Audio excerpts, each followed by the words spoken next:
broadcasters like the BBC, like Channel 4, basically messing around, not really knowing what they were doing, having a go at sort of experimental attempts to bring gaming or social elements into television viewing. This was all very linear, it all fitted in between broadcast episodes, and it was all very, as Keith has talked about in his talk, it was very separate from the actual television programme. There was no real link. And I think that's something that hasn't really gone away. I would agree with you on that point. I then took a slightly different angle to thinking about transmedia to a lot of other scholars thinking about it, in that I started then thinking about catch-up services and transmedia distribution as actually part of the same developments and as part of the same changes in the way that audiences were interacting and were engaging with digital television or television through digital platforms. So what then starts happening here is a kind of obsession with proliferating screens, that you have to get stuff on everything. And I'm sure you're all very familiar with the kinds of things that I'm talking about. And so then we get to, again, what Keith was talking about, the joy of companion apps or second screen apps, where these things start to align, where you get this kind of attempt to combine the sort of gamification of television or the socialization of television with lots and lots of screens and getting stuff on as many screens as we possibly can. And so I'd kind of started looking at this sort of stuff and thinking about what is this doing, how is this setting up experiences for audiences, to then ultimately go on and look at, well, how are audiences actually using these kinds of games. That bit I've not got to yet.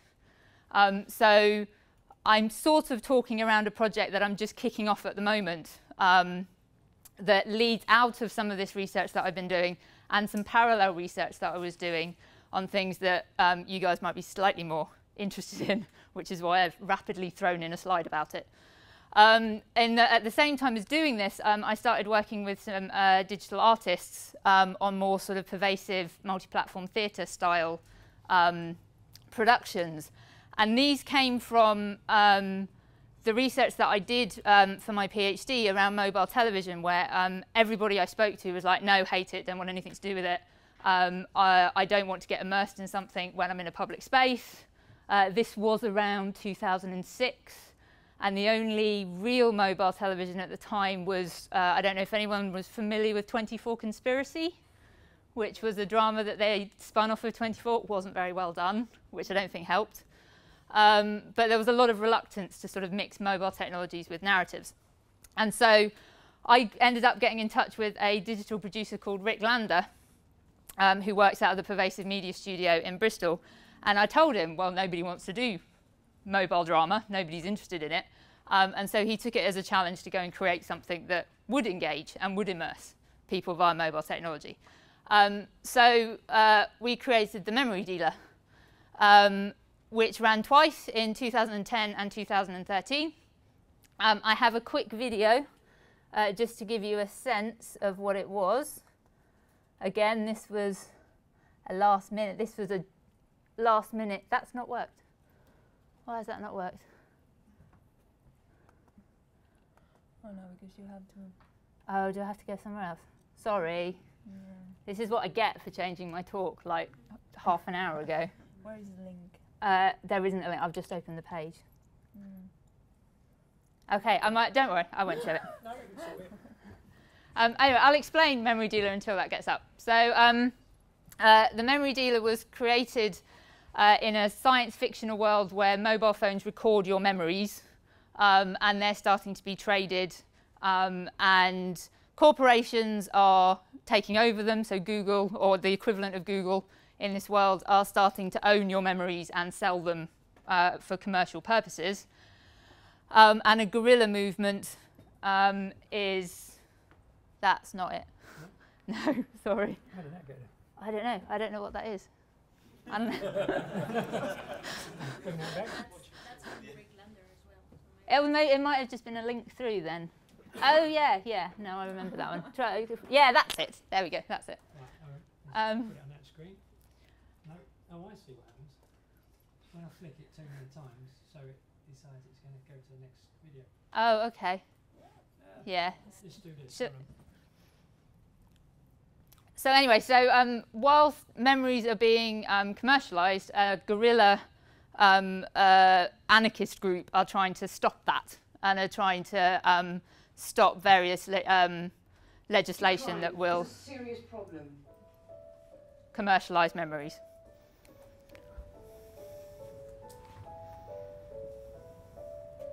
Memories. They're not fixed. Each time you recall them, they get tidied and adjusted before they get stored again. We make new sense of them. Whoa. Menning is amazing. It's like you're you, but you're someone else at the same time. I want you to find out who she really is. What does she want? What's her weaknesses? Gain her trust. Can you do that? No problem.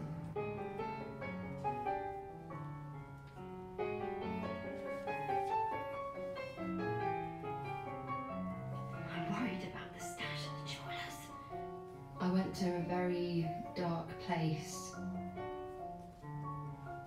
And when I emerged, I knew what I had to do with my life to keep memories safe. So Memory Dealer involved wandering around the harbourside area of Bristol with a mobile phone, interacting with actors, going into a hotel room and exploring it and discovering the world through the kind of setup and objects in the hotel room. And we ran focus groups after both iterations, both in 2010 and 2013. And through those conversations that I had with participants, I started to sort of realise certain things about the way that they were talking about their experience of the narrative, or as we would call it, their engagement with the narrative. And in particular, that they were talking about things that weren't medium specific. So within academic circles, and particularly within audience research, engagement with any kind of narrative is very clearly split off into different media forms. So television is different from film, is different from a game, is different from the internet. And there's very much an attempt to parcel them off into individual packages. The Memory Dealer started to prove that that was perhaps not the best way to think about engagement, and there was actually a way of understanding engagement that sort of transcended medium boundaries, and that transmedia content was probably the best way to start looking at that and start thinking about that and start trying to interrogate what we actually mean when we say we are engaging with a text, or what producers mean when they say they are trying to engage audiences. And so that was sort of a kernel of an idea that I then started applying to the mainstream film and TV industries. And what I found was a lot of the similar things coming out when I started looking at how transmedia components or transmedia apps were trying to construct particular experiences for audiences, was that there were certain components that sat above the individual parts, that there were certain characteristics of the experience of being engaged that wasn't necessarily associated with one particular form or with one particular medium. What I also discovered at the same time was starting to look at how this term engagement was actually getting used within the industry, and it became very apparent very quickly that nobody really knows what it means, and that it's used in multiple different ways to mean multiple different things, some cases at the same time in the same paragraph. In terms of industry interviews, industry documents, it was being used in a way it's incredibly semantically fluid, which makes it lovely and a wonderful term because you can kind of use it to describe anything. But that also means that it's very slippery and that there's sort of scope for trying to think through what engaging or what engagement actually means and what various stakeholders in transmedia content mean when they say it. So I decided to start thinking about that. And so the project that I'm just starting, Engaging Screens, is precisely about interrogating how engagement is defined by both producers and by audiences, how it's constructed and managed, again by both producers and audiences, and then how it's valued by both producers and audiences. And so that sort of brings me all the way back to where I started, which was the mainstream television industry, and one of the less innovative forms of transmedia development, or transmedia strategy, I guess, which has already been mentioned, which is the X Factor app. This is the old version. It has changed. It's now blue. Woohoo! So if anyone's not familiar from it, yeah, engagement, make it blue. This was launched in 2013, and the main bit that I was focused on was what they called the Fifth Judge app, Fifth Judge game. There was a big hoo-ha about there being a fifth X Factor judge. It was a massive part of their promotional campaign, and then just before the series started, they said, "Aha, it's you! You, the audience, are our fifth judge." And what they actually meant was the app. And so what happens is, again, not real any interaction with the program, no real link with the program. Though, interestingly, in the first live show of the new series, which I had to watch on Saturday, they are starting to include, at least call shout-outs to it. And they had a big screen of people's Instagram photos on the screen on the stage. So still not really doing very much with what people are doing on the app. All they're really doing is acknowledging it and saying, look, go do our app. Go and vote on it in the actual TV program. So what the sort of point and the sort of reason I was looking at the X Factor was this idea of layering different kinds of engagement into a single moment to exploit the kind of second screen, attempt to manage and control and arguably limit audience behaviour within the broadcast moment, to kind of promote what is good engagement with broadcast television. So it's watching live, because that's when they want you to watch, because then you watch the ads. It's voting, because then you're engaging with their process. It's tweeting about it. It's watching their sponsored videos and then coveting the Samsung phone that they're recording them on. There's very much an attempt of layering different forms of behaviour on it. So I'm going to scan through the next few pictures, because they're kind of just so the succession of what the app did.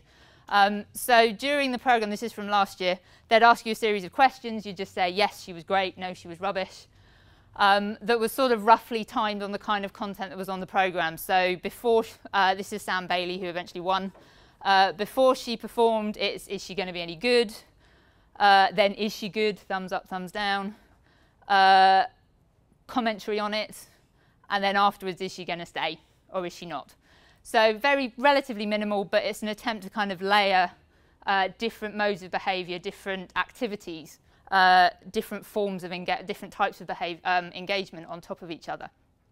And so I started thinking that a lot of what X Factor is asking people to do, you can kind of see a parallel with what the memory dealer was asking people to do in terms of how we can start to think about understanding what engagement actually means in a more upper level, I'm an academic, so I have to think big and abstract kind of way.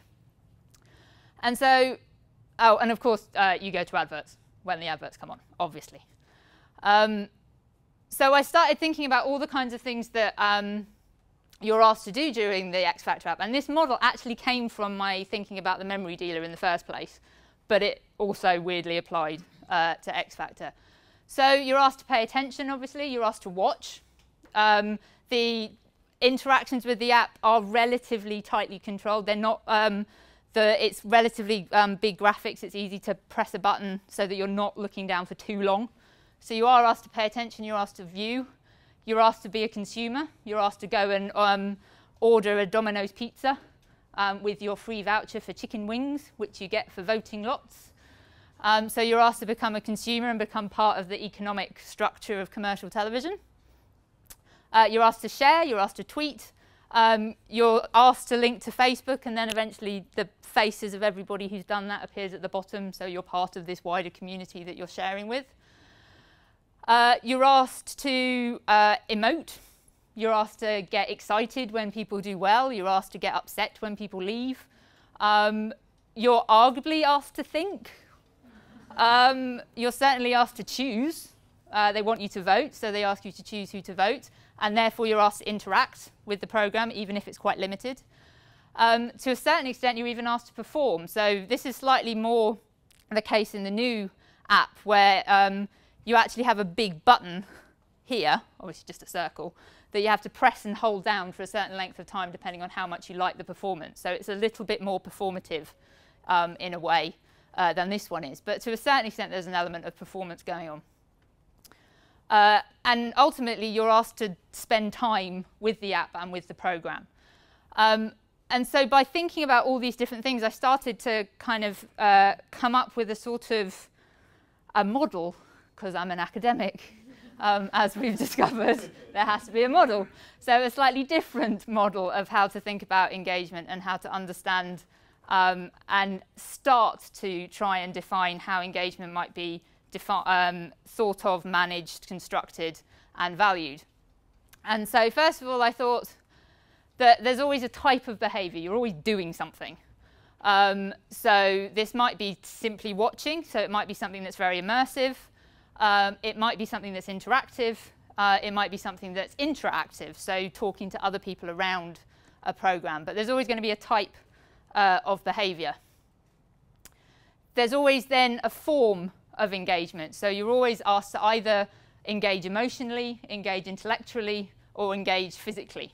And I have to give a bit of a shout out to my students for pointing out that there's physical engagement and that perhaps I should include it in the model. Each of these things are slightly different. So engaging with crying at a weepy film is different from thinking about a socially important documentary, but it's still a form of engagement. You may be doing that whilst you're watching, but you may be doing that while you're interacting, or while you're sharing, or while you're playing. And then finally, which is actually the part of this model that I'm getting more and more interested in, is that there's an exchange going on, that there's a form of value. That engagement is something that, as audiences, we get in return for giving up something. We get the experience of engagement and all the joy or misery of it, as it may lead to, but we give something in return, that there's an exchange that's going on. It may be that it's simply our attention, and that's obviously something that television has been after for ages in terms of our attention on ads. There's been a lot over the last 10, 15 years about the idea of the attention economy within digital spaces and online spaces. So it may be attention, it may be our time, and I think it's quite important that those two aren't actually the same. That you can be attentive for only a couple of minutes, you can be semi-attentive for 3 hours. And that so the two aren't actually the same. And then, of course, there may also be economic value, that you may actually exchange money, literally or indirectly, for something. And what I think is particularly interesting about this value component is that it starts to speak to the kind of political dimension of engagement, that for, particularly I think for industry, for practitioners, engagement is something that becomes leveraged. It's something that gets you money. It's something that gets you coverage. It's something that gets you success. And that's something in particular that I'm intrigued to explore a little bit further and see, well, how does this then play out in terms of the practices of transmedia producers, but then also in audiences. So what do they value about engagement? How do they define engagement? And I'm intrigued to see whether those two things line up or not. I'm kind of hoping they don't, but I think it's also interesting if they do. So in a way, this talk has kind of just become a bit of a summary of what I'm doing next. And that hopefully I may be getting in touch with some of you to see if you'd like to talk about your own ideas in terms of how you think about engagement. I'm aware that different people do think of engagement differently, and that's kind of what I think is interesting. And I want to kind of go and see how different people from different spaces who are at different points of the production process or the creative process might define and manage and understand engagement, or what they think engaging audiences means in slightly different ways. So that was sort of just 25 minutes of waffle. But yeah, so that's me, that's what I do. And if anyone's got any questions, let me know. Thank you.